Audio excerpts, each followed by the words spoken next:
I think I got them both on. Hello everyone, this is the 5th Epochs Revelation Fellowship. I'm Reverend Dr. Roger Paul, and tonight is November 4th, 2015, and we're going to study paper 52, the Planetary Mortal Epochs, and that starts on page 589 of the original Urantia book, or paper 5201. And if you see me in the video, yes, I have bandages on my hand. I have had bilateral surgery on my hands this week, so we're going to go on and have a meeting anyway. So if I fumble around a little bit, that's why. Anybody see Tim yet? No. Okay. Well, let's get started. Dear, would you like to open us up in a prayer tonight? Dearest Heavenly Mother, Father God, in the quiet of these moments we come to you for knowledge, truth, and interpretation of the Urantia book. Help us to keep our minds open and our hearts clear, and help us to process and learn well the information that we'll be studying tonight. We thank you for everything in our lives, and we ask and give praise and thanks to you, Father, Mother. In your name, Jesus, Christ Michael of Nebadon, we pray. Amen. Amen. Okay, let's get started. Roger? Yes. I had a very hard time understanding anything that Diane said. Diane, you need to speak up when you talk, okay? Well, It's kind of garbled. You know? Oh, is it? Okay. I need a microphone. There was some crackling, but Diane frequently prays to herself. She keeps it very quiet. We rarely can hear what she Say says. something and see if they can hear you. I can hear you clearly. Oh, okay. Well, if you can hear me clearly, that's the main thing. When she reads, she can read a little louder. Okay. Excuse Hey, me. Diane. Hey. I didn't know you were there. And if I y'all, see you turning the pages. You're in the lower left corner. Me? Oh, I see you now. and if anybody sees Tim sign in, let me know, because I can't tell from back here whether he's signing in or not. So. I have some writing up in the upper left. It says Roger, Paul, Tim, Rock, Rodney, Harvey. Yeah, that's just everybody I dialed at the same time. So. But Tim isn't with us. Okay. No, not yet. Okay, so let's get started. Let me advance the right one here. All right. Millie, would you start us out tonight? Yes, I can do that. Paper 52, Planetary Mortal Epochs. From the inception of life on an evolutionary planet to the time of its final flowering in the era of light and life, there appear upon the stage of world action at least 7 epochs of human life. These successive ages are determined by the planetary missions of the divine suns, and on the average inhabited worlds, these epochs appear in the following order. And go ahead and read those two, Millie. Number 1, pre-planetary Prince Man. 2, post-planetary Prince Man. 3, post-Adamic Man. 4, post-magisterial Sun Man. 5, post-bestowal Sun Man. 6, post-teacher Sun Man. And 7, the era of light and life. You notice how most things in the universe are done in groups of 7?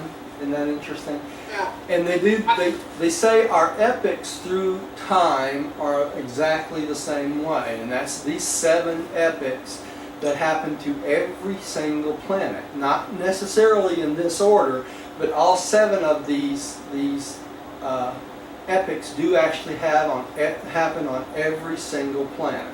Did we get we didn't get a magisterial sun. Not yet, we haven't. We No. got an Adam, and then we got a bestowal sun, which was Jesus. That's right. So we haven't had a magisterial sun as of yet, right? Now don't forget we did have a Melchizedek sun, but that's a local universe sun. That's not considered a paradise sun, right? The magisterials, the teacher suns, and the creator suns are all paradise-based suns, right? But Melchizedek is a local universe, right, being. So he would not be considered one of the suns, even though he was materialized and helped keep us in line. Okay. Now there is one epoch they mention in the next, I think it's in the next paragraph actually, but there is another epoch which is not considered part of these 7, and that is the pre. Oh, let me go down here a little bit here. It's called the primitive man, and that's not considered part of the pre-planetary prince man. Primitive man is the men from the time of human beings started up to the time of the planetary prince man, or until it's called primitive man. We're going to find that out here in a minute. But remember, there were basically 7 epochs. We're out of step. We're really an epoch behind, because normally by the post-bestowal sun man, a magisterial sun's already been here and prepared us for that bestowal sun. But we did not have the benefit of that, so it will probably come afterwards. And we may have several bestowal magisterial suns come on this planet before the first Trinity teacher sun ever arises.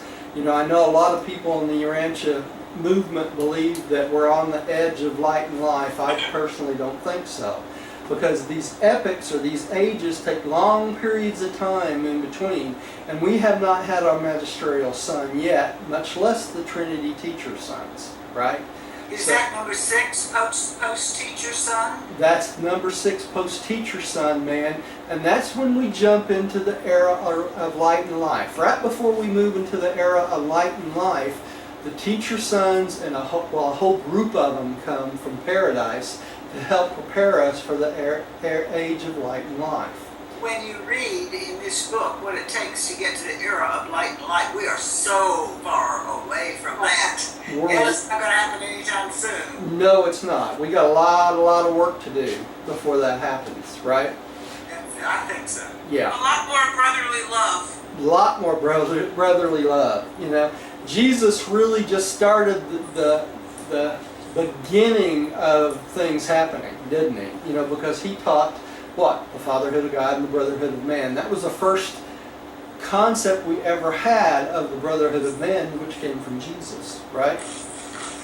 All right, so let's keep going here. See if I can. Oops.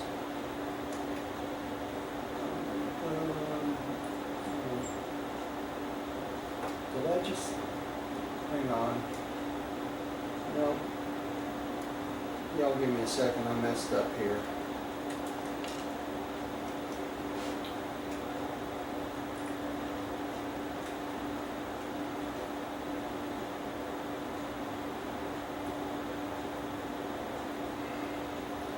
Turn my speaker on. Have you heard of Maitreya? Of who, Millie? Maitreya? No. M-A-T-R-E-Y-A? No, I haven't. He's a world teacher, and he comes with beings that will spread out and teach.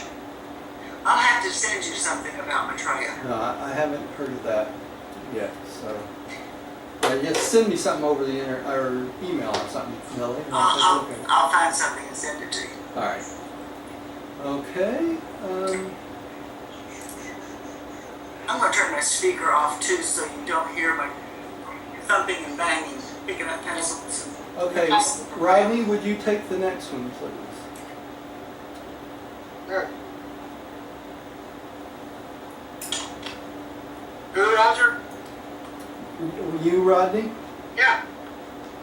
Okay, the worlds of space, as soon as they're physically suitable for life, are placed on the registry of the life carriers, and in due time these suns are dispatched to such planets for the purpose of initiating life. The entire period from life initiation to the appearance of man is designated the pre-human era and precedes the successful mortal epochs considered in this narrative. Okay, so the epic... Successive. Successive. Precedes the successive mortal epochs. What did I say?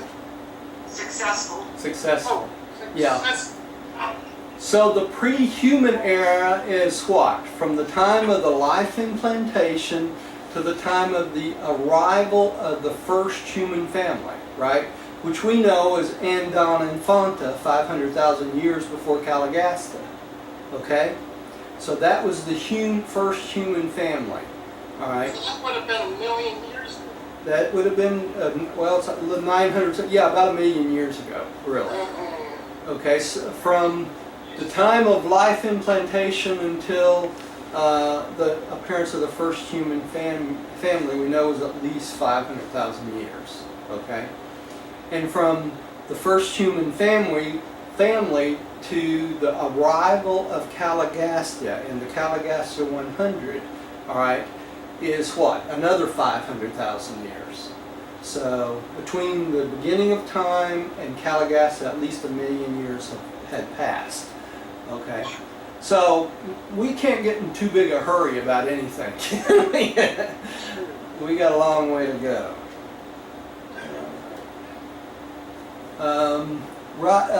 Do you boys want to read too, Dustin? Yeah, they're ready. Okay. Curtis, do you want to take the next one then? Try, I don't have my glasses on. Time of man's emergence from the animal level when he can choose to worship the Creator, to the arrival of the planetary prince, mortal willed creatures are called primitive men. There are 6 basic types of races of primitive men. These early people successively appear in the order of the spectrum of colors, beginning with the red. The length of time consumed in this early life evolution varies greatly on the different worlds, ranging from 150,000 years to over 1 million years in Urantia time. So they're telling us the planetary prince men normally begins all the colors of the races, the colors of the spectrums, all 6. The problem is this: in our world, it being an experimental planet, for some reason, all 6 races appeared at the same time in our world in one family. Okay? And normally this can take 100 to 50, from 150 to 50,000 years to 1 million years just for that to happen. So for that to happen in one family is pretty amazing. Just So on we got a good jump start. we had a good jump start. We really did. That was a jump there, so I'm hoping there'll be a jump now You never to know. era of light and life. You never know. Something is guiding it.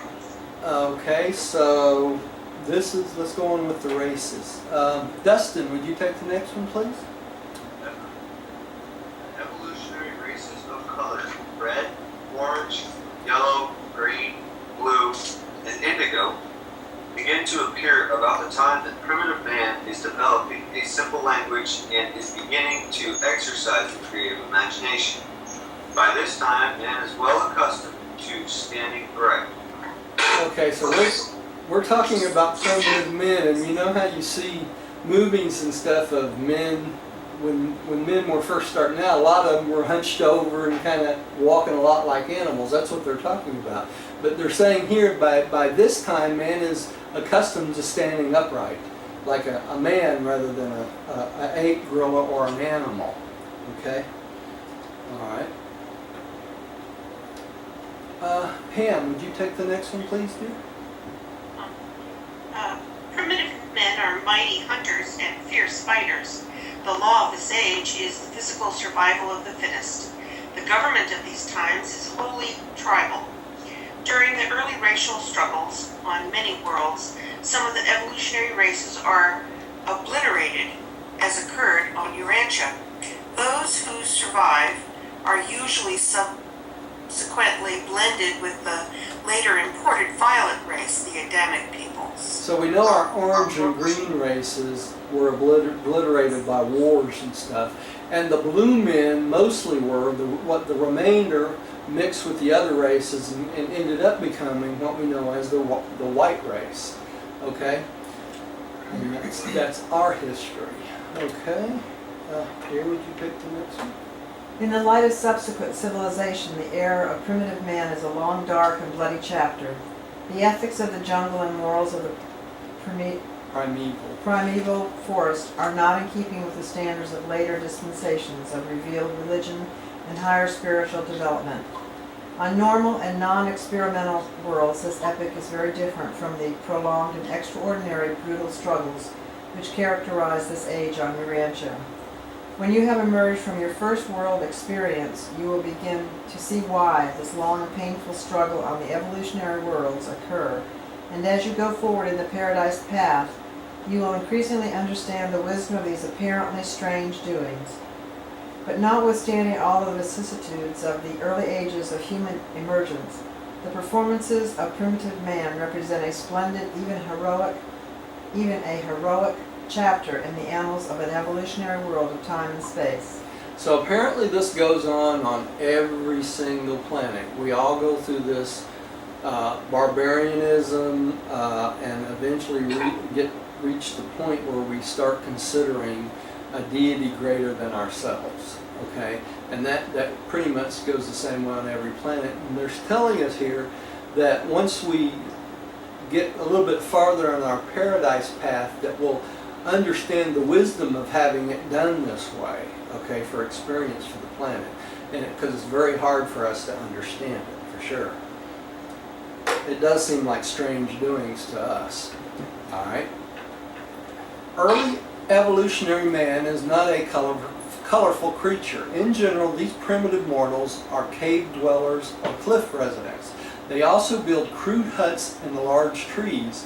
Before they acquire a higher order of intelligence, the planets are sometimes overrun with the larger types of animals.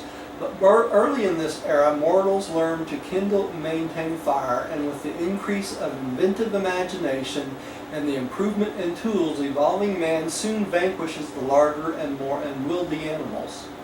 Early races also make intensive use of the larger living animals. These birds, flying animals, I'm sorry. These enormous birds are able to carry 1 or 2 average-sized men for a non-stop flight of over 500 miles. On some planets, these birds are of great services since they possess a high order of intelligence, often being able to speak many words of the languages of the realm. These birds are most intelligent, very obedient, and unbelievably affectionate. Such passenger birds have been long extinct on your rancho, but your early ancestors enjoyed their services. And they do mention these during the time of the garden, don't they? Adam and Eve actually used one of these large passenger birds to explore the garden. So they were still around. It kind of sounds like, what was that movie? Avatar. Avatar. All right. Millie, would you take the next one? Maybe one of the other planets would send us eggs so we can get them back. Man's acquirement of ethical judgment, moral will, is usually coincident with the appearance of early language. Upon attaining the human level, after this emergence of moral will, these beings become receptive to the temporary indwelling of the divine adjusters, and upon death, many are duly elected as survivors and sealed by the archangels for subsequent resurrection and spirit fusion. The archangels always accompany the planetary prince, and a dispensational adjudication of the realm is simultaneous with the prince's arrival. Okay, so y'all remember, adjusters, even on this planet, before the arrival of the planetary prince, many of them are virgin adjusters. So, being that these people are very barbaric and very non-intelligent, they're given virgin adjusters when they make a spiritual commitment. Okay, and these are usually not fusion type adjusters. When they get to the mansion worlds, many of them are candidates. This is what they're talking about for spirit fusion, because they survive, but they cannot actually fuse with the adjusters they have. So some of them do, but not all of them. So it's not until the arrival of the planetary prince does more of the adjuster type, a fusion type adjuster start to arrive on the planet. Okay? And we're going to talk more about this when we go through the adjuster paper. Okay, Rodney, would you take the next one, please? Why, sure, Roger. All mortals who are dwelt by thought adjusters are potential worshippers. They have been lighted by the true light, and they possess capacity for seeking reciprocal contact with divinity. Nevertheless, the early or biologic religion of primitive man is largely a persistence of animal fear coupled with ignorant awe and tribal superstition. The survival of superstition in the Urantia races is hardly complementary to your evolutionary development, nor compatible with your otherwise splendid achievements in material progress. But this early fear religion serves a very valuable purpose in subduing the fiery tempers of these primitive creatures. It is the forerunner of civilization and the soil for the subsequent planting of the seeds of revealed religion by the planetary prince and his ministers. Okay, so basically, our first religion is more superstition than anything, isn't it? And fear. Okay, but the superstition and fear paves the way for a revealed religion or a understanding of God and the thought adjusters later on. Okay, but the superstitions and the fear do help to tame the primitive creatures, primitive man. All right, and that's really its purpose. And what they're saying here is we still have so much superstition. We still believe in astrology and not walking under ladders and all these things that really are not complementary to our spiritual beliefs at all. So, but they're still around, and so that's what they're speaking of here. Curtis, would you take the next one, please? That's right. Ronnie just In 100,000 years from the time man acquires erect posture, excuse me, planetary prince usually arrives, having been dispatched by the system sovereign upon the report of the life carriers that will is functioning. That will is functioning. Even though comparatively few individuals have thus developed primitive mortals usually welcome the planetary prince with visible staff. In fact, they often look upon them with awe and reverence, almost with worship, fullness, if they are not restrained. You can imagine the planetary prince arriving, and you have these individuals that are very intelligent, very tall, not like the natives. So they would almost worship them because of the difference in them and the basically the Roger, I have a comment. yeah. If the planetary prince and his staff were to show up on Earth right now, we would worship them, even now. We probably would, Rodney. Because they're so far ahead of us and we're still so barbaric. That's right. That's right. You'd have two factions, though, Rodney. You'd have one group that would want to worship them, and the other group would want to kill them off, okay, Yeah. because of fear. That's Right. very true. And that would be the two factions that they would be dealing with back then and even today if they showed up on our planet, right? Because out of ignorance, something we don't understand, we want to kill off. Right? Exactly. Yeah. I have a comment. When Curtis was reading, he stumbled a little bit over report of the life carriers that will is functioning.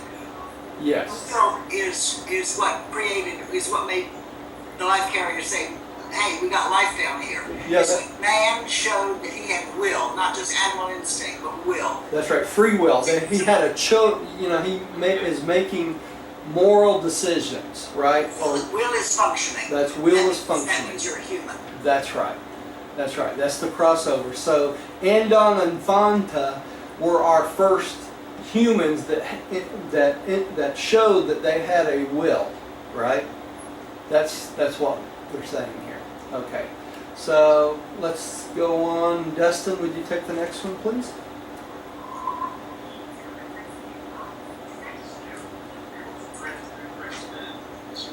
We can't hear him. New post-planetary princeman. With the arrival of the planetary prince, a new dispensation begins.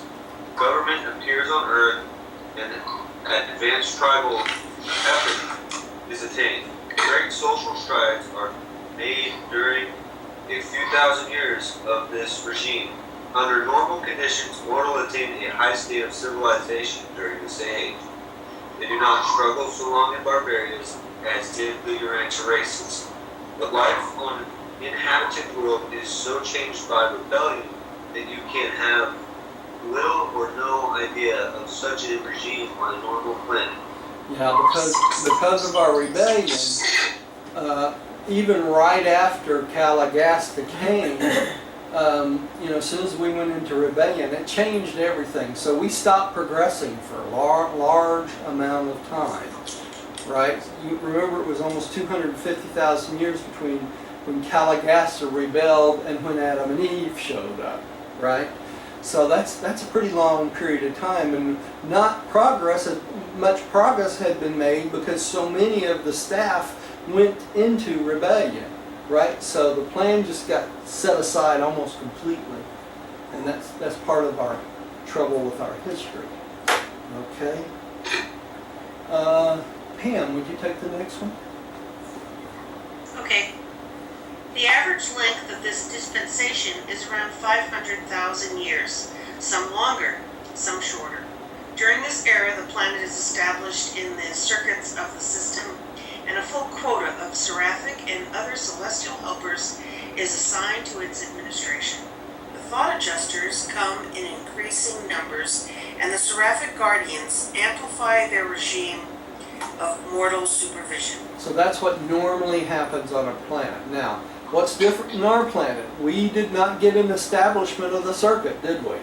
So we never actually saw the broadcast of the universe. So we were at a disadvantage there. But we did. It's never really been established. We never really been established in the circuits. So that we know of. The circuits that are being used are the ones of the angels and that sort of thing, right?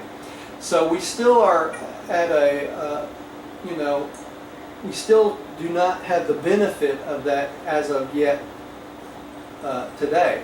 But the thought adjusters, after the day of Pentecost, all human beings that are capable are given thought adjusters, right? So that has increased in numbers, but that did not happen till what? 2,000 years ago, after the death of Christ on Pentecost. So it's just been a short period of time that we even have the advantage of having thought adjusters come to all beings, right? All right. Diane? When the planetary prince arrives on a primitive world, the evolved religion of fear and ignorance prevails. The prince and his staff make the first revelations of higher truth and universe organization. These initial presentations of revealed religion are very simple, and they usually pertain to the affairs of the local system. Religion is wholly an evolutionary process prior to the arrival of the planetary prince. Subsequently, religion progresses by graduated revelation as well as by evolutionary growth. Each dispensation, each mortal epoch, receives an enlarged presentation of spiritual truth and religious ethics. The evolution of the religious capacity of receptivity in the inhabitants of a world largely determines their rate of spiritual advancement and the extent of religious revelation. So, what are they talking about here, this religious revelation? They inform the beings of the planet and give them information or reveal to them what they are capable of understanding, right? So Caligastia in the Caligastia 100 was revealing to the mortals the very, very primitive concepts of the local system and what's going on right around them. They weren't trying to teach them about the constellations or the local universe or any of that. Okay, so they were giving them just the basics of religious thought. You know, God the Father, and we're all brothers and sisters type thing. All right. All right. This dispensation witnesses a spiritual dawn, and the different races and the various tribes tend to develop specialized systems of religious and philosophic thought. They're uniformly religious and uniformly run through all of these racial religions two strains: the early fears of primitive man and their later revelations of the planetary prince. In some respects, Urantians do not seem to have wholly emerged from the stage of the planetary evolution. As you pursue this study, you will more clearly discern how far your world departs from the average course of evolutionary progress and development. So, what they're telling us here is, in some aspects, we're still at the same place we were right after the planetary prince came. Okay, and we haven't progressed much past that. That's what they're telling us. There's a lot of superstition. There's a lot of superstition, a lot of ignorance attached to religion and revelation, and how we get revelation, right? We have progressed materially, but we have not progressed spiritually. That's exactly right, Millie. That's exactly right. Millie, would you take the next one, please? But the planetary prince is not the Prince of Peace. Racial struggles and tribal wars continue over this dispensation, but with diminishing frequency and severity. This is the great age of racial dispersion, and it culminates in a period of intense nationalism. Color is the basis of tribal and national groupings, and the different races often develop separate languages. Each expanding group of mortals tends to seek isolation. This segregation is favored by the existence of many languages. Before the unification of the several races, their relentless warfare sometimes results in the obliteration of whole peoples. The orange and the green men are particularly subject to such extinction. Okay, so this happens on many, many planets, not only ours, right? All right, and the differences is because of race and color, okay? And that still goes on much today, doesn't it? We still have the same problems we had when we started out. All right, Rodney, would you take the next one? Sure, Roger. On average worlds, during the latter part of the prince's rule, national life begins to replace tribal organization, or rather to be superimposed upon existing tribal groupings. But the great social achievement of the prince's epoch is the emergence of family life. Heretofore, human relationships have been chiefly tribal. Now the home begins to materialize. So you can see why they put such a stress on the importance of the family values, can't you hear? Because it's the human family relationship that brings us closer and closer to government organization and the age of Civilization. Civilization, that's exactly Family right. is the groundwork for civilization. That's right. Curtis, would you take the next one? I can't read anymore. Actually, I'm gonna have to excuse myself. I gotta go take a shower. Get Okay. some sleep. I'm pretty sore today. Okay, that's fine. Everybody have a good night. Dustin, would you take it? This is the dispensation of the realization of sex equality. Equality. On some planets, the male may rule the female. On other, the reverse prevails. During this age, normal worlds establish full equality of sexes, this being primarily preliminary to the fuller realization of the ideals of home life. This is the dawn of the golden age of the home. The idea of tribal rule gradually gives way to the dual concept of national life and family life. Okay. Here again, we have passed through a large part of this age and we still do not have sex equality on this planet, right? So again, we're behind in some things. All right. Let's see. Pam, would you take the next one? During this age, agriculture makes its appearance. The growth of the family idea is incompatible with the roving and unsettled life of the hunter. Gradually, the practices of settled habitations and the cultivation of the soil become established. The domestication of animals and the development of home arts proceed apace. Upon reaching the apex of biological evolution, a high level of civilization has been attained, but there is little development of a mechanical order. Invention is the characteristic of the succeeding age. Okay, so this is before the age of invention for sure, right? All right. Here, would you take the next one? The races are purified and brought up to a high state of physical perfection and intellectual strength before the end of this era. The early development of a normal world is greatly helped by the plan of promoting the increase of the higher types of mortals with proportionate curtailment of the lower. And it is the failure of your early peoples to thus discriminate between these types that accounts for the presence of so many defective and degenerate individuals among the present-day Urantia races.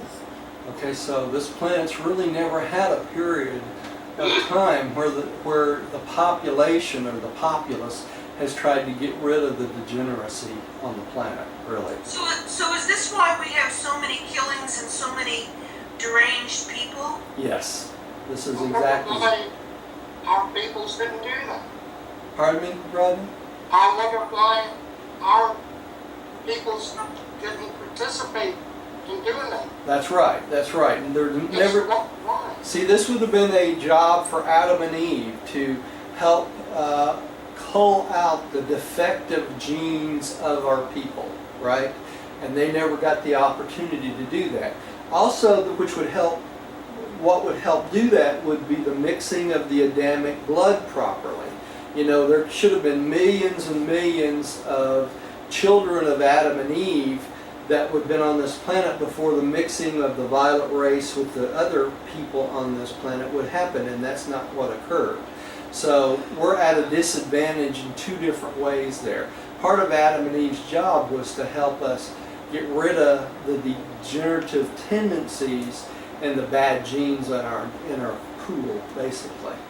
And that never happened, and it still hasn't happened, and it probably won't happen on this planet. So we're going to have to do it another way, right? All right. Next. It's your turn. Okay. One of the great achievements of the age of the prince is this restriction of the multiplication of mentally defective and socially unfit individuals. Long before the times of the arrival of the second sons, the Adams, most worlds seriously addressed themselves to the task of race purification, something which the Urantia people has not even yet seriously undertaken. What are they talking about that? That usually happens from what? War and conquest. You know, because idiots don't fare well when they're being attacked. You know, that's about the size of it. We never got to that place because of the defection of the Planetary Prince, right? The defection of the Planetary Prince. Unfortunately, today we send the best and brightest. Yeah. That's right. That's right. Millie, would you take the next one? This problem of race improvement is not such an extensive undertaking, it is attacked at when it is attacked at an early date in human evolution. The preceding period of tribal struggles and rugged competition in race survival has weeded out most of the abnormal and defective strains. An idiot does not have much chance of survival in a primitive and warring tribal social organization. It is the false sentiment of your partially perfected civilization that fosters, protects, and perpetuates the hopelessly defective strains of evolutionary human stock. Okay. Amen to that. And Amen. that's what happened to us, right? Period. Rodney, would you take the next one? It is neither tenderness nor altruism to bestow futile sympathy upon degenerated human beings, unsalvable, abnormal, and inferior mortals. There exist on even the most normal of the evolutionary worlds sufficient differences between individuals and between numerous social groups to provide for the full exercise of all those noble traits of altruistic sentiment and unselfish moral ministry without perpetuating the socially unfit and the morally degenerate strains of evolving humanity. There is abundant opportunity for the exercise of tolerance and the function of altruism in behalf of those unfortunate and needy individuals who have not irretrievably lost their moral heritage and forever destroyed their spiritual birthright. So they come down hard on people. Yeah, and it should be. Yeah, and that's the way it should be. That's exactly right. You know, it's I just, like this paragraph. yeah, it's just not acceptable that we have so many people that are immoral and basically barbarians that have never grown out of that, right? And we got way too much of that on this planet still, right? And this is a picture of the garden. Okay, post-Adamic man. That's supposed to be a picture of the garden there. Dustin, would you take the next one? Post-Adamic man. Most people. Post-Adamic man. When the original impetus of evolutionary life has run its biologic course, when man has reached the apex of animal development, there arrives the second order of sonship, and the second dispensation of grace and ministry is inaugurated. This is true on all evolutionary worlds. When the highest possible level of evolutionary life has been attained, when primitive man has ascended as far as possible in the biologic scale, a material son and daughter always appear on the planet, having been dispatched by the system sovereign. Okay, before we go to the next paragraph, I want to mention something here. So far, the ministry and revelation we have received is from Caligastia and the Caligastia 100. These are local sons of God, right? Caligastia, Dalagastia, and his staff are all volunteers that were human, right? So these are all local universe sons. Then they give us a Adam and Eve. Now what are they? They are also local universe sons and daughters, right? As of up to now, up to the Adamic dispensation, all revelation has been given to us by our local universe sons. We haven't even had a paradise son of God to give us information yet, right? So I want y'all to understand that before we move through this. Well, that's interesting. I never thought about that because, you know, even Melchizedek is local and our Creator's son. That's right. The Melchizedek is local, but our Creator Son is not. Remember this, Rodney, because the Creator Son is a paradise son also, right? Well, and that's the only one that we've had. That's the only one we've had, right, is the Paradise Son of God, which is Michael. Okay? The three orders of the Paradise Sons are the Creator Sons, the Avonals, and the Danals, right? That's the three orders of Paradise Sons. So let's keep going. But remember, up to this time, even up to the birth of Christ, the only revelation we have is from the local sons of God, right? Interesting. All right. Okay. Pam, would you take the next one? Thought adjusters are increasingly bestowed upon the post-Adamic men, and in constantly augmented numbers, these mortals attain capacity for subsequent adjuster fusion. While functioning as descending sons, the Adams do not possess adjusters, but their planetary offspring, direct and mixed, become legitimate candidates for the reception, in due time, of the mystery monitors. By the termination of the post-Adamic age, the planet is in possession of its full quota of celestial ministers. Only the fusion adjusters are not yet universally bestowed. Okay, so up to this point, the fusion adjusters are not always the ones that come to beings that are ready for an adjuster. Many times the virgin adjusters come during this time to live with these beings that made this decision to worship God, and those are the beings that will be eligible for spirit fusion. Okay, but not even up to this time, the fusion type adjusters are not fully universally bestowed, and that's the case all the way up until Pentecost. Okay, so people that got adjusters from the time of Adam all the way up to the time of Christ, some of them may be fusion adjusters and some of them may not be.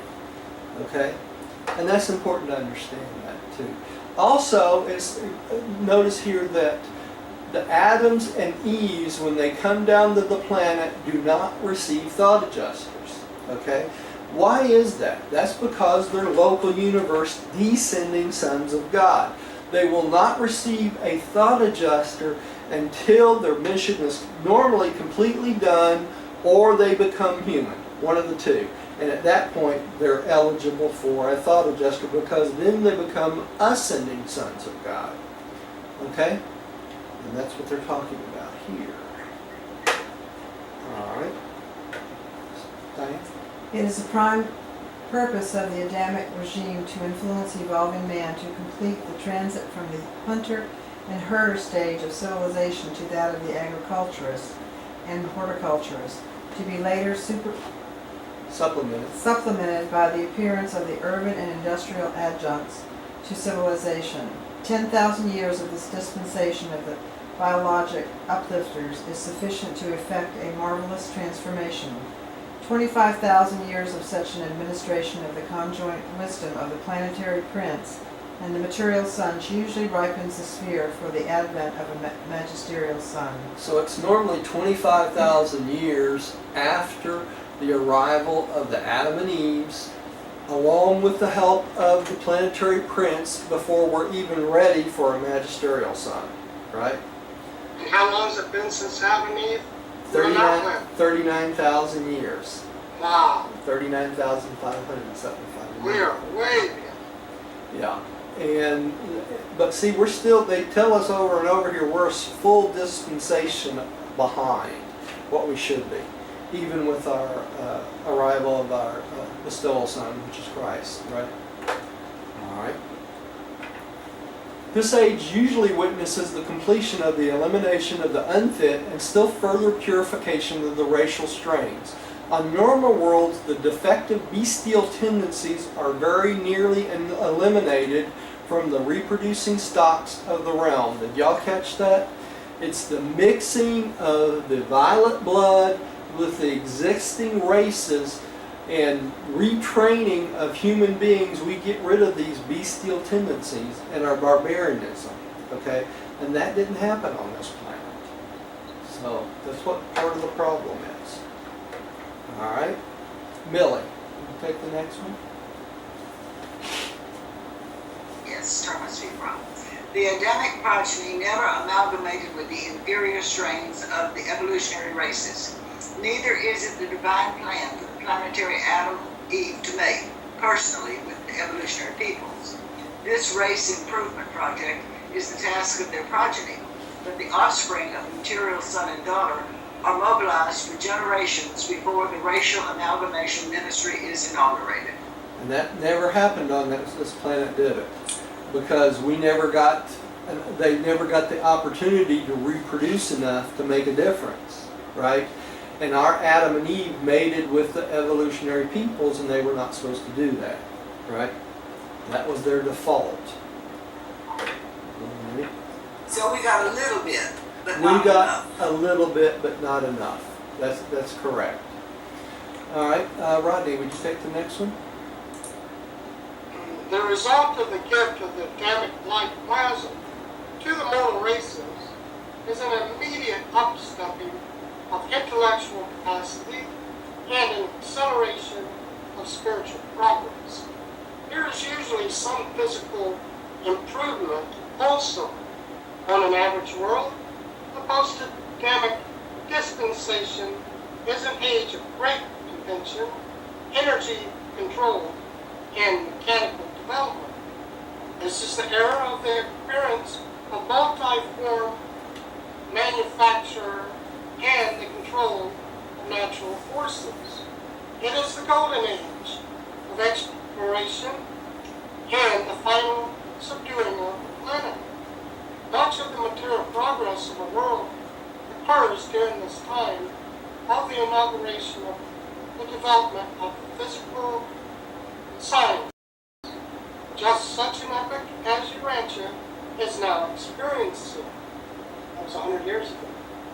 Your Yeah. world is a full dispensation and more behind the average planetary schedule. So normally what we're seeing happening on our planet today with the Industrial Revolution and invention and all these things, that usually happens right at the end of the Adam and Eve era, right? When they're ready to bring in a magisterial son. And we're just now doing that now, and we still have the barbaric problems we had when we started, right? So that has put us quite a bit behind. So it's fair to say about 1,000 years behind. Yeah, it puts us about 1,000 years behind. Yeah. Wow. Right. Dustin, would you take the next one?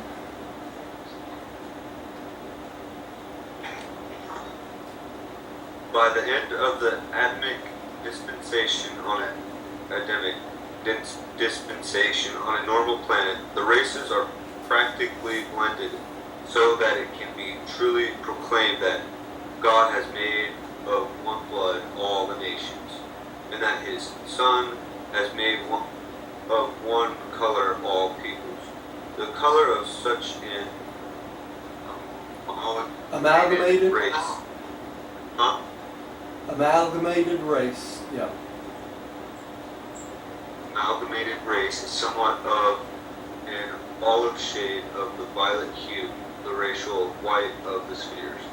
Okay, now we're just doing this color blending, that just started on our planet really recently, hasn't it? With interracial marriages and things like that. So we're not just now starting to blend our races, and that it should have already happened. All right. Okay. Pam, would you take the next one? Primitive man is, for the most part, carnivorous. The material sons and daughters do not eat meat, but their offspring within a few generations usually gravitate to the omnivorous level, although whole groups of their descendants sometimes remain non-flesh eaters. This double origin of the post-Adamic races explains how such blended human stocks exhibit anatomic vestiges belonging to both the herbivores and the carnivorous animal group. What does that mean? Human stocks exhibit anatomic vestiges. Basically, people don't talk about this a lot, but they teach this in nutrition and medical school, okay? That there's two types of people on our planet. one of them's human body is more comfortable and works better on fruits and vegetables, and the others are carnivorous. They work better on meats, okay? And if you take a person that is one or the other and they try to switch over to the other, usually what happens is because they become ill. They become very sick, okay? So there's actually blood tests and things like that you can do to find out whether you're a meat eater or a vegetable eater. And we did this when I was in pre-med. Well, actually we did it in medical school in chiropractic. We did it where you test yourself to see if you're a flesh eater or a non-flesh eater, okay? So Roger, there's that book called Eat for Your Blood Type. That's exactly what they're talking about. Yeah, and I'm supposed to be a vegetarian and I like meat. There you go. So if you went to straight fruits and vegetables, your body type and stuff would change, and you would be better suited eating fruits and vegetables. Wow. And I've done the same thing, and I'm supposed to be a meat eater, but I love fruits and vegetables. But we're going to find out later on, as evolutionary goes on, our descendants usually become a little bit of both. Okay, so and that's more the norm. But some people actually do better if they're vegetarians, and some people do better if they are primarily meat eaters. You know. So I read the book, and I'm a type A, and they eliminated too many things that I just sort of went away. Yeah. I shouldn't eat sweet potatoes. I shouldn't eat tomatoes. There were a lot of things I should not eat, and I said, I don't think so. And you love them, right? So I know sweet potatoes are good for you. And that's what they're talking about here. Blended human stocks exhibit vestiges belonging to both of the groups. You see that? So at this point, we're blended so much, many people actually do well on both fruits and vegetables and meats. So that's the way that works. But it makes you wonder, you know, with the high account of diabetes and things like that in this planet, if that has much to do with the blending of that, you know. So, anyway. Diane? Within 10,000 years of racial amalgamation, the resultant stocks show varying degrees of anatomic blend. Some strains carrying more of the marks of the non-flesh-eating ancestry, others exhibiting more of the distinguishing traits and physical characteristics of their carnivorous evolutionary progenitors. The majority of these world races soon become omnivorous, Yeah. omnivorous, subsisting upon a wide range of viands from both the animal and vegetable kingdoms. Okay, and what are they talking about here, these physical characteristics? Not only the blood and that sort of thing, but you'll notice vegetarians are usually what? Thinner, more sleek, they don't have as much muscle mass and as much fat, right? Meat eaters usually have larger muscle groups and have more fat content in their body. And that's what they're talking about here, these traits, physical traits of meat eaters and non-meat eaters. Well, until recently, the Asian people were not meat eaters. They had very little meat in their diet. They're tiny people. They're tiny people, they're small. Most of us are meat eaters are big people. That's right, compact, that sort of thing, that's right. Makes a difference. It does make a difference, your diet, right? All right, the post-Adamic epoch is the dispensation of internationalism. With the near completion of the task of race blending, nationalism wanes and the brotherhood of man really begins to materialize. Representative government begins to take the place of the monarchical or a paternal form of rulership. The educational system becomes worldwide, and gradually the languages of the race give way to the tongue of the violent people. Universal peace and the cooperation are seldom attained until the races are fairly well blended, until they speak a common language. Now, isn't it interesting that with our world trade and the internationalism that's going on right now, we're learning more countries learning what? Chinese, Spanish, and English. right? That's the three dominant language across the planet right now. And eventually, because of world trade and internationalism, that sort of thing, we'll all decide on one language. Okay, and that will be the language of the world. And that's usually the descendancy of the violet people. So we're not sure which one that is at this point, right? All right, Millie, would you take the next? During the closing centuries of the post-Adamic age, there develops new interest in art, music, and literature, and this worldwide awakening is the signal for the appearance of the magisterial sun. The crowning development of this era is the universal interest in intellectual reality, true philosophy. Religion becomes less nationalistic, becomes more and more a planetary affair. New revelations of truth characterize these ages, and the Most Highs of the constellations begin to rule in the affairs of men. Truth is revealed up to the administration of the constellations. Now, why is truth revealed up to administration of the constellations at this point?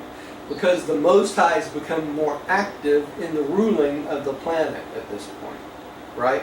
So we're ready for what? A new revelation, which includes the constellation. Now, we have benefited in this planet because of the Urantia book. They saw fit to give us a primer on the entire universe. We've been given a revelation not only of the constellations, but we've also been given a revelation of the 7 super universes, with the exception of Havona. They tell us some about Havona and some about Paradise, but not to the extent of everything else, right? But we should feel fortunate that we got more of a clear whole picture now. Okay? Rodney, would you take the next one? Okay. Great ethical advancement characterizes this era. The brotherhood of man is the single goal of its society. Worldwide peace, the cessation of race conflict and national animosity. Is the indicator of planetary ripeness for the advent of the third order of sonship, the magisterial sun. And that's normally when the magisterial sun comes, right? And we're not to that point even today, are we? We're still behind. So, according to this, we're really not ready for a magisterial sun as of yet, right? All right. Rodney, you skipped me. Sorry about that, ma'am. Sorry, not Rodney, I mean Roger. Oh, no, we still have Justin. He comes after Rodney, and then you. Dustin. Call him Justin. So you're coming up right after him. All right? Ready? Yes. Go. 4. Post-magisterial sun man. On normal and loyal planets, this age opens with mortal races blended and biologically fit. There are no race or color problems. Literally, all nations and races are of one blood. Brotherhood of man flourishes, and the nations are learning to live on earth in peace and tranquility. Such a world stands on the eve of a great and Culminating. Yeah. intellectual development. Yeah. And there we haven't got that far yet, have we? Okay. Oops. Yeah, there we go. Alright, give me 1 second here.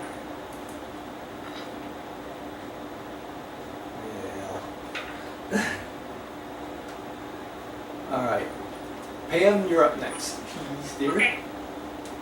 When an evolutionary world becomes thus ripe for the magisterial age, one of the higher order of the Avono sons makes his appearance on a magisterial mission. The planetary prince and the material sons are of local universe origin.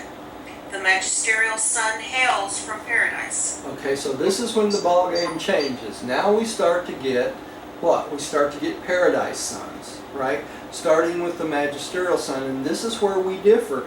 We got a bestowal sun before the magisterial sun. Normally there's a magisterial sun then a bestowal sun comes, okay? But we did it just the opposite. So we still have not gotten the magisterial sun. All right? When the paradise of Onals come to the mortal spheres on judicial actions, solely as dispensation adjudicators, they are never incarnated. But when they come on magisterial missions, at least the initial one, they are always incarnated. Though they do not experience birth, neither do they die the death of the realm. They may live on for generations in those cases where they remain as rulers on certain planets. When their missions are concluded, they yield up their planetary lives and return to their former status of divine sonship. Okay, so they actually appear on the planet, they live out long lives over generations, and then they give up their body and they go back, right? Yeah, Roger, I have a question about that. yeah. Just like Melchizedek when he was here for 100 years, there's a full-grown body, human body, waiting for them. That's right. He appeared as a full-grown human male. when So the body is waiting? Well, they manufacture them just like they do on the mansion worlds. And to do that, we have to assume that they do that in some sort of Morancha temple that's on this planet that we cannot see, right? Like when Adam and Eve came. Like when Adam and Eve came, they were reassembled on this planet as beings, Yeah, right? and they use some The local beings' DNA. from local beings. That's right. That's right. Made them bodies, and they did the same thing for Melchizedek. Now, They use like DNA or whatever and yeah, build a body for them. skip time and just That's kill right. one. Now, Melchizedek was here for about 100 years, and then he just vanished, right? He disappears. These magisterial sons do the same thing, right? They can do the same thing. Now, the bestowal son, when he comes, and he can be a magisterial son also, right? But the bestowal son, when he comes, they are normally born just like everyone else is, okay? So they have to grow up to a certain age to fulfill their mission. All right, and we got to remember that time on this planet or any other planet is of no essence, is it? So it doesn't matter if the magisterial son takes 20 or 30 years to grow to full-grown manhood, right? That is not a consequence to anyone else in the universe but us because we have such short lives, right? All right. Let's keep going. Who's up next? Who just read? I did. Okay. Dana? I just read that. Oh, did you just read this? Okay, so I need to advance it now. Okay. Diane. Yeah, she Yeah. just read. I think I just read, didn't I? Or Diane read. Yeah, she just read. Let me get back on track here. Yeah, I gotta find it. Okay. I should be reading, I think. Each new dispensation extends the horizon of revealed religion, and the magisterial son extends the revelation of truth to portray the affairs of the local universe and all its tributaries. You see how our revelation is expanding more and more? Now, so in the magisterial son, normally they give us revelation up to the local universe, right? They don't tell us about the seven super universes. But since we had a bestowal son, a creator son, that's why in the Urantia book, our revelation was expanded to include the seven super universes. Right, You see that, Ned? That's interesting. All right. So let's keep going here. Millie, would you take the next one, please? After the initial visitation of the magisterial son, the races soon effect their economic liberation. The daily work required to sustain one's independence will be represented by 2.5 hours of your time. It is perfectly safe to liberate such ethical and intelligent mortals. Such refined peoples well know how to utilize leisure for self-improvement and planetary advancement. This age witnesses the further purification of the racial stocks by the restriction of reproduction among less fit and poorly endowed individuals. Okay, so by this time, normally the work required to keep the world going is limited to 2.5 hours of our time. So it's so efficient. They don't require an 8-hour day. That's right, that's right. And it would be like Star Trek, you know, where they have no money, no exchange of funds, things like that. All people eat, all people work a certain amount of time to take care of the needs of everyone, right? But it's a very little amount of time to present enough work to take care of your needs each day. And we're going to see this go down all the way down to an hour's time here in the next age, okay? So those that have to work 12-hour, 16-hour days, there is hope, right? I never like that. Okay, did I? Okay. Your turn, Rodney. Okay. The political, right? Yeah. Yes. Okay, the political government and social administration of the races continue to improve. Self-government being fairly well established by the end of this age. By self-government, we refer to the highest type of representative government. Such roles advance and honor only those leaders and rulers who are most fit to bear social and political responsibility. They're trained to do so, right, Rodney? Right. Instead of having politicians who are bought off by money, they actually go to training in school to become a politician and to actually learn how to administer the planet. Okay? And that's, we hope, will happen in the future on this planet. And we'll get money out of politics. Okay? Dustin, would you take the next one? During this epoch, the majority of the world mortals are just indwelt. But even yet, the bestowal of divine monitors is not always universal. The adjusters of fusion destiny are not yet bestowed upon all planetary mortals.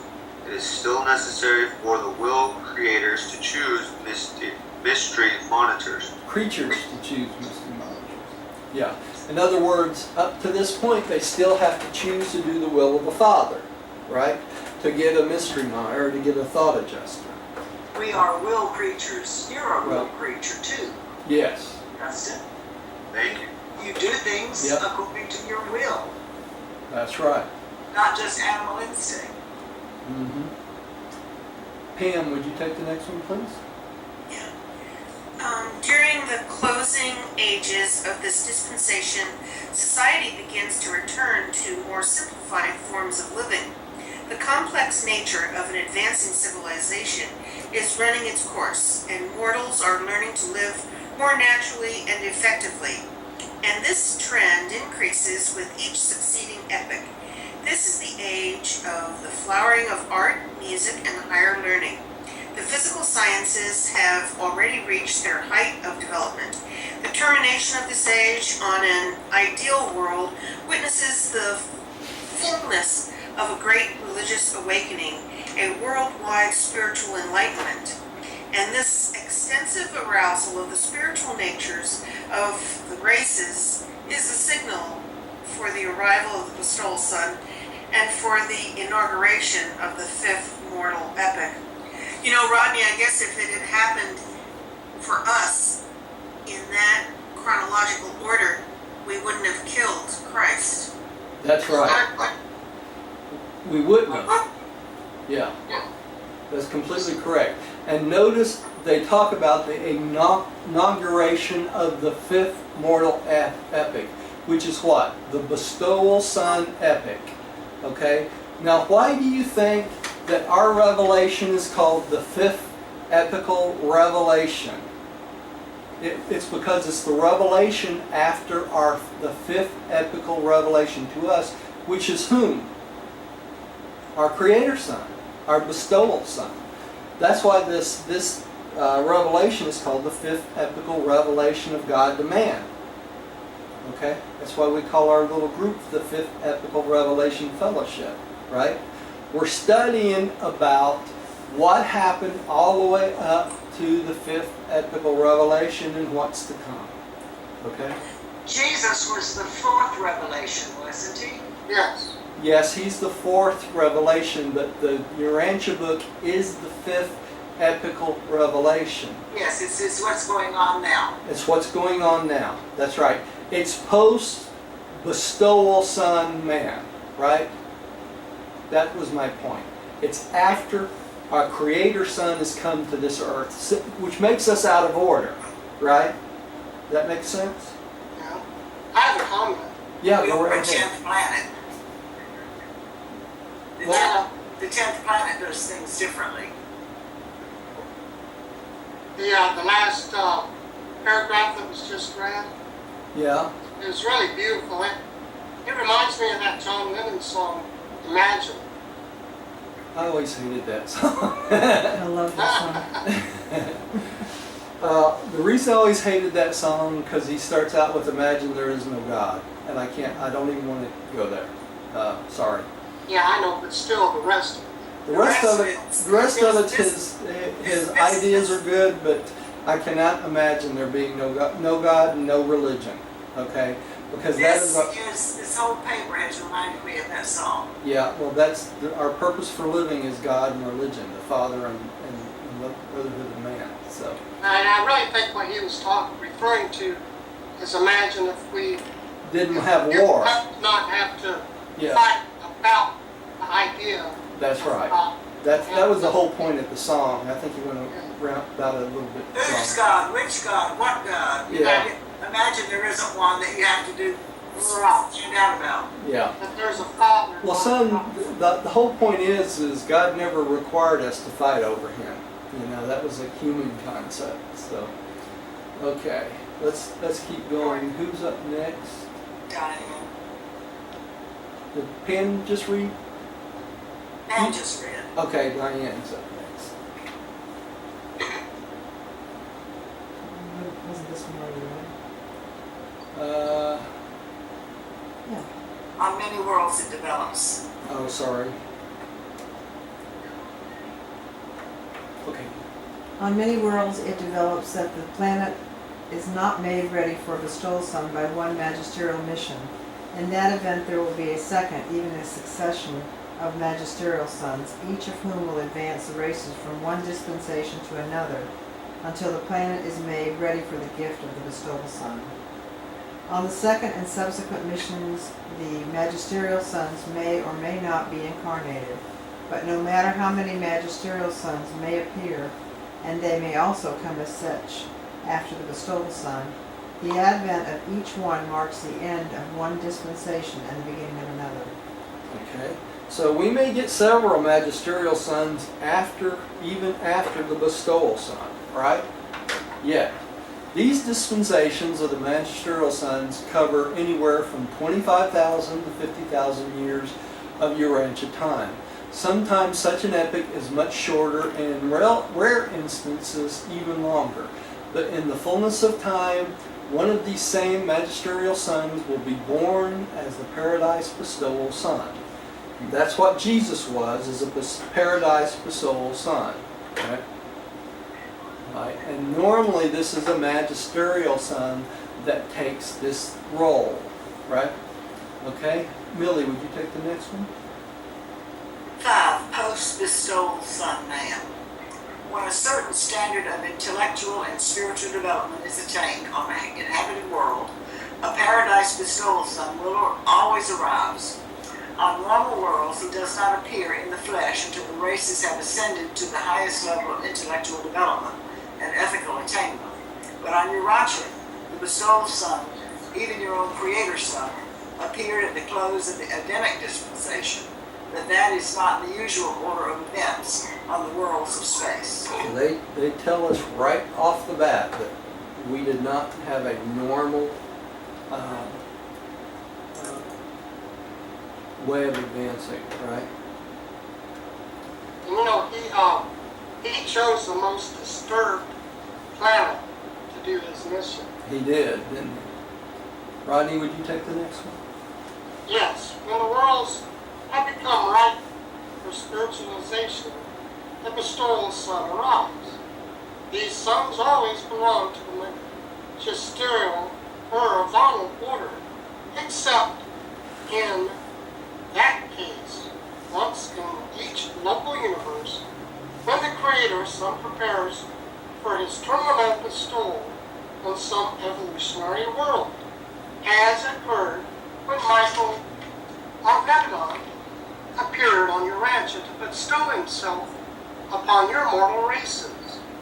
Only one world in near 10 million can enjoy such a gift. All other worlds are spiritually advanced by the bestowal of a paradise sun of the Avonal order. So we are 1 in 10 million then, aren't we? That this can happen to. Okay, Dustin, would you take the next one? Gosh, Dustin. I apologize, Dustin. It's okay.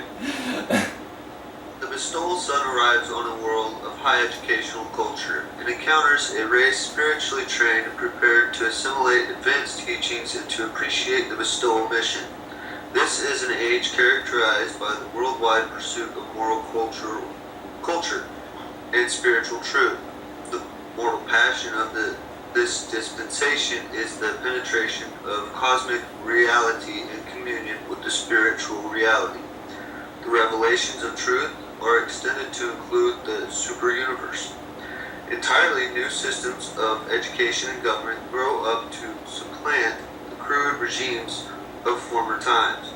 The joy of living takes on new color, and the reactions of life are exalted to heavenly heights of tone and timbre. Timber. Yeah. Yeah, and this is what happens on a normal world, right? Which was not the case on ours. Okay, Pam, would you take the next one? The festival sun lives and dies for the spiritual uplift of the mortal races of a world. He establishes the new and living way. His life is an incarnation of paradise truth in mortal flesh. That very truth, even the spirit of truth, in the knowledge of which men shall be free. And that's what our bestowal son did he not? Okay. He was the living truth. Okay.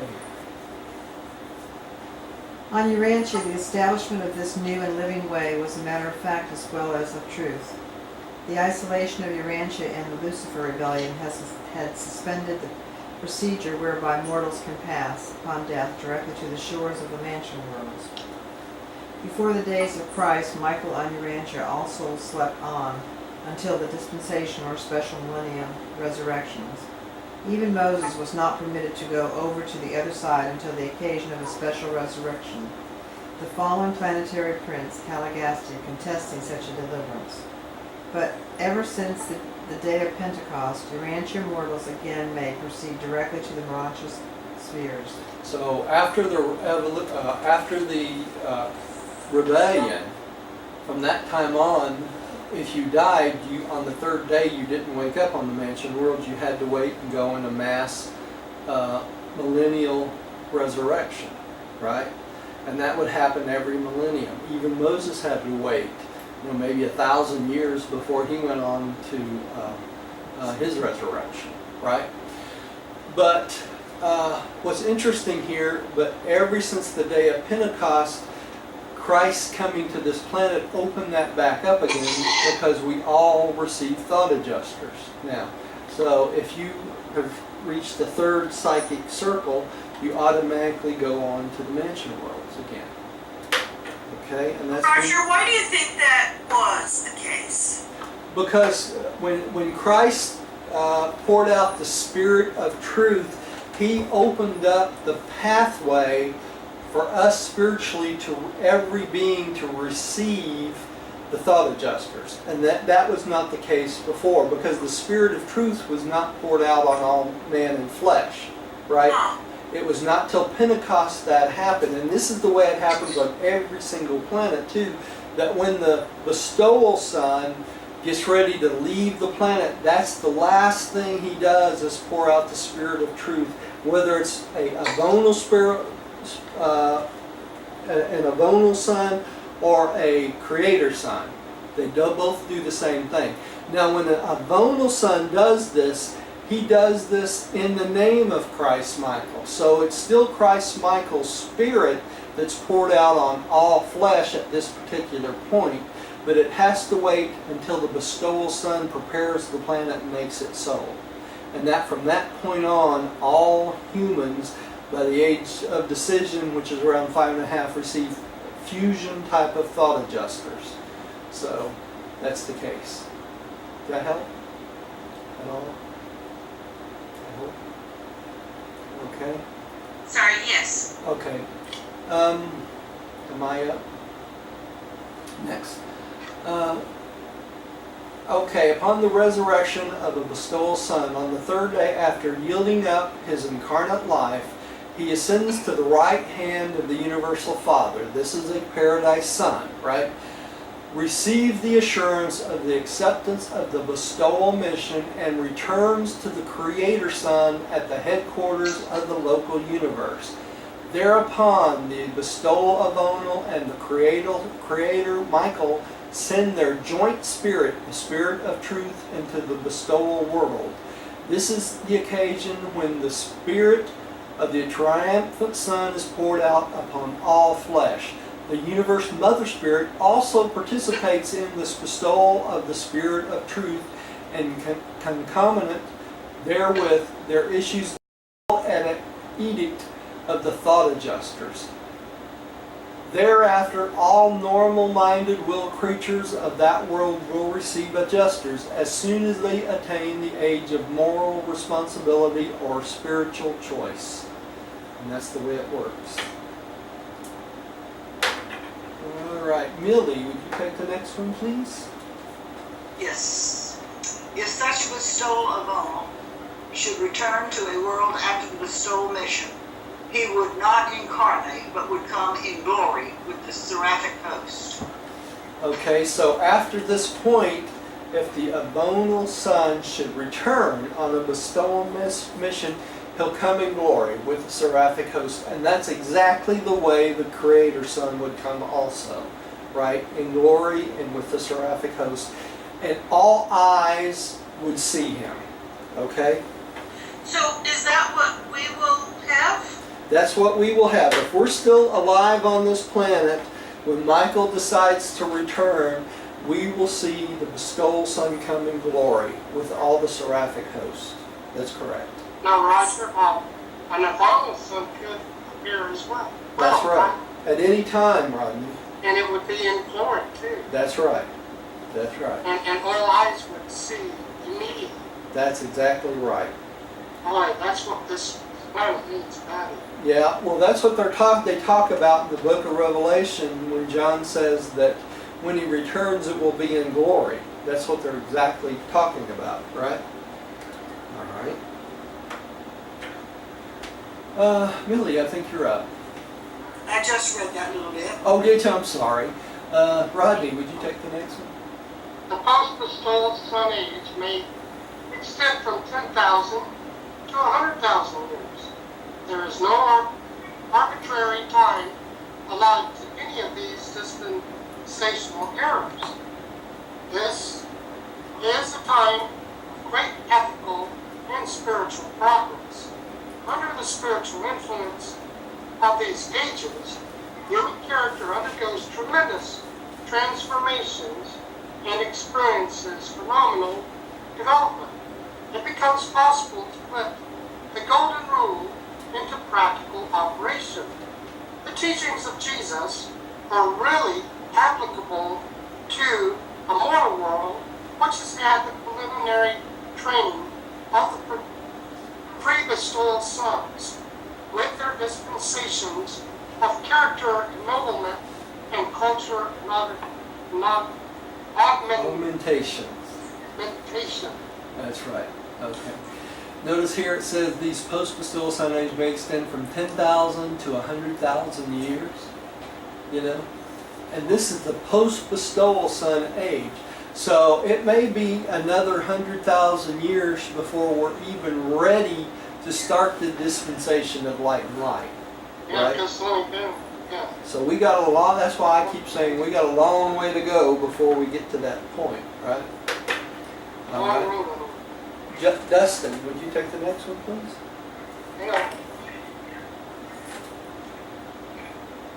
During this era, the problems of disease and delinquency are virtually solved.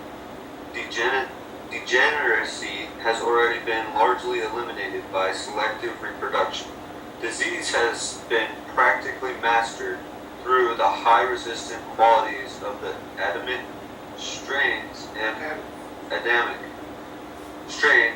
by the intelligent and worldwide application of the discoveries of the physical sciences preceding ages, the average length of life. During this period, climbs well above the equivalent of 300 years of Urantia time. And why would that be? That's because we've conquered disease by then, right? So people live longer. There's less things to go wrong because the diseases of today are no longer there, right? Pam, would you take the next one? Okay. Throughout this epoch, there is gradual lessening of governmental supervision. True self-government is beginning to function. Fewer and fewer restrictive laws are necessary. The military branches of national resistance are passing away. The era of international harmony is really arriving. There are many nations, mostly determined by land distribution, but only one race, one language, and one religion. Mortal affairs are almost, but not quite, utopian. This truly is a great and glorious age. Boy, that really would be a great and glorious age, wouldn't it? And we have a little bit to go yet tonight. Do y'all want to stop here and take the rest of this up on the next session? We can read one more. Well, we're on page 9, there's still, 20 minutes. Well, we got about We could almost finish it. we could. I would stop here. Would you? Well, I was thinking we might do that. I don't know if I'm going to physically be able to prepare much by next Wednesday to do the Lucifer Next Rebellion. one's you, okay? Yeah, so let's go ahead and do this second half, or 6 and 7 next week. It'll be a shorter meeting next week, and that'll give me about another week to recover before I have to sit at the computer and do the slides and everything Okay, I for can the understand that. Lucifer Rebellion. Give us Okay. a week. So that would be great. Let's have a closing prayer. Rodney, would you like to close us tonight? Sure. Heavenly Father, we've got so much to be thankful for. We're thankful for this Urantia book revelation that has been presented to us. And this paper we just read, closely read on the Planetary morning epochs. And we pray that we can take this information we've received to share with others. And in all things, Father, your will be done. Amen. Amen. And thank you at home for joining us. Please come see us again when we start the video here. Will we have Curtis and Dustin with us again? I hope so. Well,